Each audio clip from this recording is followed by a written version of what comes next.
Hi అండి, నమస్తే. నేను మీ దేవి. వెల్కమ్ టు నాదే క్రియేషన్స్. ఈరోజు వీడియోలో మనం ఇలా వచ్చే బొంగు మిరపకాయలతో పచ్చడిని ఎలా ప్రిపేర్ చేసుకోవాలో చూద్దాం. ఈ పచ్చడి అయితే మనకు చాలా టేస్ట్గా ఉంటుందండి. ఈ మిరపకాయలు ఇలా ఉంటాయి కదా, దీంట్లో ఎక్కువ కారం ఉండదు, అలాగని చప్పగా కూడా ఉండదు. బజ్జీ మిరపకాయలాగా మనకి ఈ మిరపకాయ అయితే టేస్ట్ చాలా బాగుంటుందండి. కారం బ్యాలెన్స్డ్గా ఉంటుంది. దీంతో మనం పచ్చడి చేసుకుంటే టేస్ట్ అయితే అదిరిపోతుంది. చాలా సింపుల్గా ఈ పచ్చడిని మనం ప్రిపేర్ చేసేసుకోవచ్చండి. రైస్లోకైనా, చపాతీకైనా, దోశల్లోకైనా చాలా టేస్ట్గా ఉంటుంది. మరి ఎంతో టేస్టీగా ఈ పచ్చడిని ఎలా ప్రిపేర్ చేసుకోవాలో ఈరోజు మనం వీడియోలో చూద్దాం.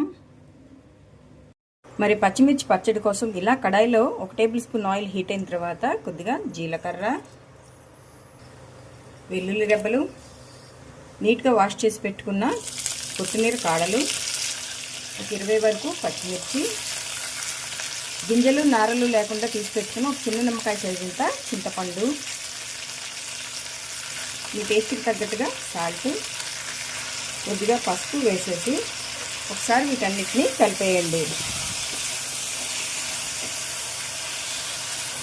ఇలా మొత్తం కలిపేసుకున్న తర్వాత స్టవ్ని సిమ్లో పెట్టుకొని మధ్య మధ్య కలుపుకుంటూ ఈ మిరపకాయలన్నిటిని మెత్తగా మగ్గించుకోవాలి.